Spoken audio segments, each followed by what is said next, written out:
जितने प्रदूषण के सोर्सेज हैं, खास तौर से गाड़ियों का प्रदूषण, धूल का प्रदूषण, बायोमास बर्निंग, अलग अलग जगह जो कूड़े में आग लग रही है उसका प्रदूषण, पराली का प्रदूषण, ये जो सोर्सेज हैं उनको कंट्रोल करने के लिए CAQM की तरफ से ग्रैब 4 पूरे NCR के अंदर लागू है। ग्रैब 4 के तहत दिल्ली में भी, दिल्ली के अंदर जो भी BS3 की पेट्रोल गाड़ियां हैं उस पर प्रतिबंध है संचालन पे। BS4 की जो डीजल वाहन है उस पर प्रतिबंध है। दिल्ली के बाहर से जितने डीजल की बसें हैं उनको दिल्ली में एंट्री बैन है।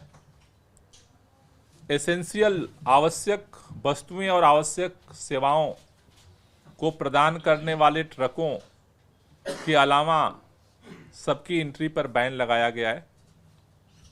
उसी तरह से दिल्ली के अंदर जितने कंस्ट्रक्शन है, चाहे वो नेशनल प्रोजेक्ट हों, चाहे वो लोकल प्रोजेक्ट हों, चाहे वो प्राइवेट हों, सरकारी हों, सब पर पूर्ण तरह से प्रतिबंध है। लेकिन पिछले कई दिनों से ये खबर मीडिया के माध्यम से भी, अलग अलग जगहों से भी ये खबर आ रही थी कि इन नियमों का सख्ती के साथ ग्राउंड पर पालन नहीं किया जा रहा है। आज हमने दिल्ली सरकार के सभी मंत्रियों के साथ संयुक्त बैठक की और उसमें हमने सभी मंत्रियों के अंडर में आने वाले जो अलग अलग विभाग हैं उनको कैसे सक्रिय किया जाए उसको लेकर के हमने आज चर्चा की है। क्योंकि इम्प्लीमेंटेशन एक बड़ी चुनौती आज की तारीख में दिख रही है। नीचे के ग्राउंड के स्तर पे जिस तरह की सक्रियता होनी चाहिए वो सक्रियता नहीं दिख रही है।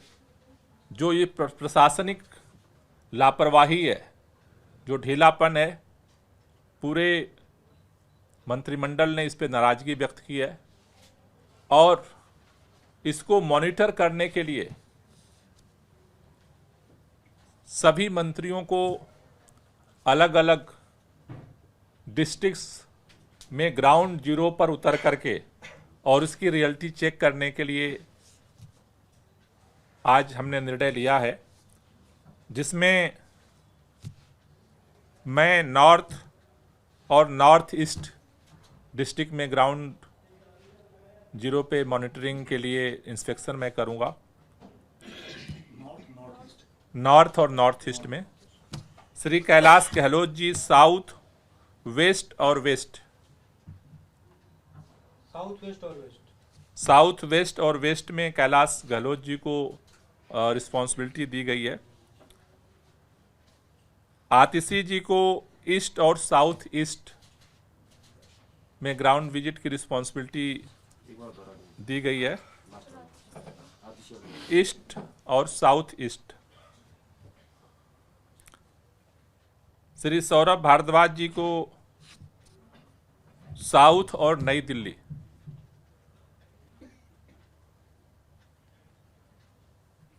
में विजिट की रिस्पॉन्सिबिलिटी दी गई है।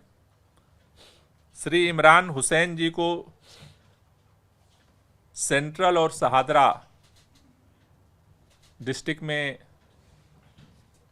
ग्राउंड विजिट की रिस्पॉन्सिबिलिटी दी गई है और श्री राजकुमार आनंद जी को नॉर्थ वेस्ट में ये जिम्मेदारी दी गई है। मुख्य तौर पर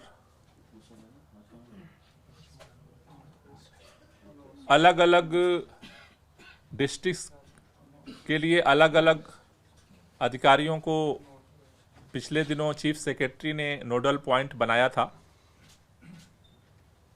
तो अधिकारियों के साथ ये सभी मिनिस्टर्स अपने अपने डिस्ट्रिक्ट्स में जितने प्रदूषण पे ऑन ड्यूटी अधिकारी हैं उनको डायरेक्शंस जारी करेंगे और इसको ग्राउंड पे भी जा कर के मॉनिटर करेंगे, जिससे कि जो नियम हैं उनको सख्ती के साथ दिल्ली के अंदर लागू किया जा सके। खास तौर से जो विजिट होंगे वो एक तो बॉर्डर पे, जैसे सिंघू बॉर्डर है, गाजीपुर बॉर्डर है, गुड़गांव बॉर्डर है, शहादरा बॉर्डर है, बहादुरगढ़ बॉर्डर है, कापसहेड़ा बॉर्डर है, इन पर इनके ग्राउंड जीरो विजिट होंगे। उसी तरह से जो कंस्ट्रक्शन वर्क है, कई जगह ऐसा पाया गया है कि कंस्ट्रक्शन तो बंद कर दिया गया, लेकिन जो डायरेक्शन है कि जहां कंस्ट्रक्शन बंद कर दिया जाएगा वहां भी डस्ट को कंट्रोल करने के मेजर्स को लेना पड़ेगा उसी एजेंसी को। ऐसा नहीं कि काम बंद करके और चुपचाप चले गए। काम अगर बंद है तो वहां जो भी कंस्ट्रक्शन मटेरियल है वो ढका होना चाहिए। वहां पे वाटर स्प्रिंकलर जो है, पानी का छिड़काव करने की जिम्मेदारी उसी एजेंसी की है। तो जो भी डस्ट कंट्रोल करने के मेजर्स हैं उनको उसी एजेंसी को लेना पड़ेगा। तो बॉर्डर्स, उसके बाद जो ये कंस्ट्रक्शन प्लेस हैं, उसके अलावा जो बाहर से बसें आ रही हैं, जो डिपोज हैं, इन सभी जगहों पर जो है ये अलग अलग जगहों पर मॉनिटर्स किए जाएंगे। अधिकारियों को भी ये निर्देश दिया जा रहा है कि वो भी ग्राउंड पे उतरें, जो सीनियर अधिकारी हैं, डिपार्टमेंट्स के एचओडीज हैं, सेक्रेटरीज हैं, क्योंकि इस समय जो स्थिति बनी है, अभी जिस तरह के साइंटिस्ट का और मौसम विभाग का अनुमान है कि कल परसों में थोड़ा सा ऐसा अनुमान लगाया जा रहा है कि थोड़ा बादल होंगे, लेकिन कितनी वर्षा होगी ये कहना अभी मुश्किल काम है। लेकिन अभी भी आगे लगभग हफ्ते भर तक, अगले वीक में इसी तरह की हवा की स्थिति बने रहने का अनुमान लगाया जा रहा है।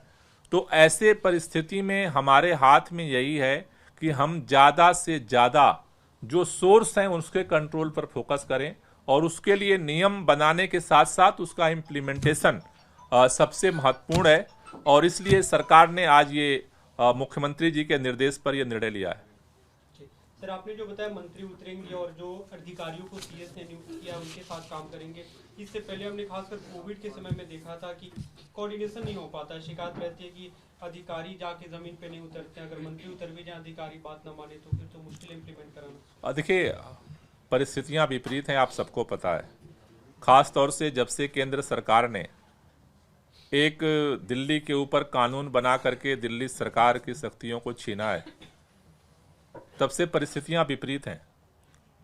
और उसका सबसे जीता जागता उदाहरण है स्मॉग टावर और रियल टाइम सोर्स अपोर्समेंट स्टडी। हमने देखा कि कैबिनेट के फैसले के बावजूद एक अधिकारी ने निर्णय लेकर के और दोनों चीजों को ठप कर दिया। सरकार का कोई मतलब ही नहीं बचा। जिन जिन तर्कों के आधार पर स्मॉग टावर और रियल टाइम सोर्स अपोर्समेंट स्टडी को ठप किया गया था, वो सारे तर्क, सारे अध्ययन, सारा एक्सपीरियंस एक तरफ हो गया। सुप्रीम कोर्ट का आदेश आते ही वो खोल दिया गया। तो मतलब कि वो तो इंटेंशनली बंद किया गया था, उसका कोई लॉजिक नहीं था। तो ये विपरीत परिस्थिति है, लेकिन इन विपरीत परिस्थितियों में हमारी कोशिश क्या है, जितना ज्यादा से ज्यादा जो है हम पहल कर सकते हैं, काम कर सकते हैं, योजनाओं को लागू करा सकते हैं, उसके लिए सरकार पूरी ताकत के साथ जो है वो काम कर रही है। मुख्यमंत्री जी का यही निर्देश है कि सभी मिनिस्टर्स अपने तरफ से सारा एफर्ट करें।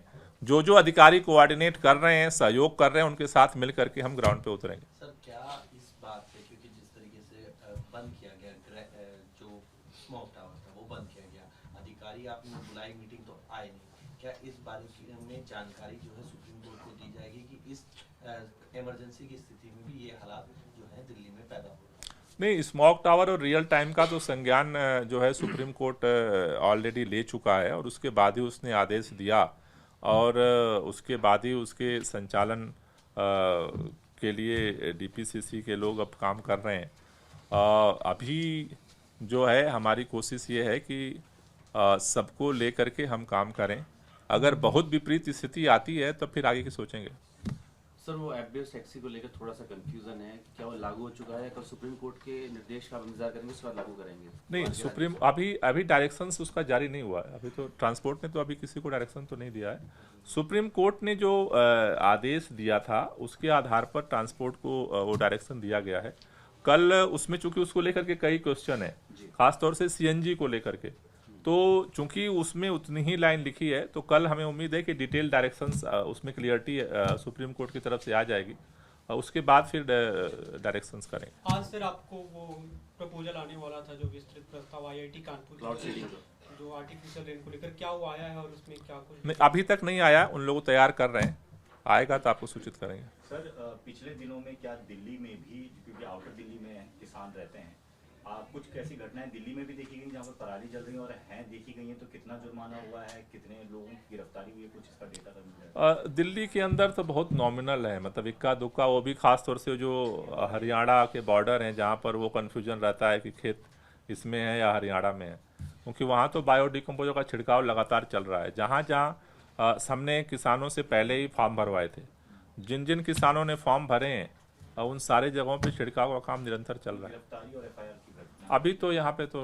ऐसे नहीं हुई। सर मौसम विशेषज्ञ ये कह रहे हैं कि वेस्टर्न डिस्टर्बेंस जम्मू कश्मीर था कल, वो अब मूव कर रहा है, तो 11 से 13 नवंबर के बीच जो हवा की रफ्तार है वो 15 से 20 किलोमीटर प्रति घंटे की रहेगी, तो दिवाली के आसपास भी पॉल्यूशन और ज्यादा कम हो जाएगा। अगर स्पीड बढ़ जाती है तो पोल्यूशन तो कम हो जाएगा। देखिए, इस समय कई लोग ये सोच रहे हैं कि आखिर ये पोल्यूशन क्यों बढ़ रहा है इतना सारा बैन लगाने के बाद, क्योंकि हवा की स्पीड जो है वो लो है और जो चादर यहाँ पर बनती है, दिल्ली की जो मेट्रोलॉजिकल कंडीशन है उसकी वजह से जो नीचे से हीट है और ऊपर से सर्दी है, ठंड बढ़ रही है, तो जो चादर है ना वो बिना तेज हवा के टूट नहीं सकती। और चादर की वजह से क्या हो रहा है, जो भी पोल्यूटेंट हैं वो स्टोर हो रहे हैं यहीं पे, डिस्पर्स नहीं हो रहे हैं, तो इसलिए जो है वो एक आप देख रहे हैं कि एक ठहराव की स्थिति बनी हुई है। उसी लेवल पे पोल्यूशन थोड़ा सा नीचे जा रहा है, अब हो रहा है, लेकिन अगर तेज हवा चलती है तो निश्चित रूप से ये डिस्पर्स होगा, जो एक स्टोरेज बना हुआ है। Thank you.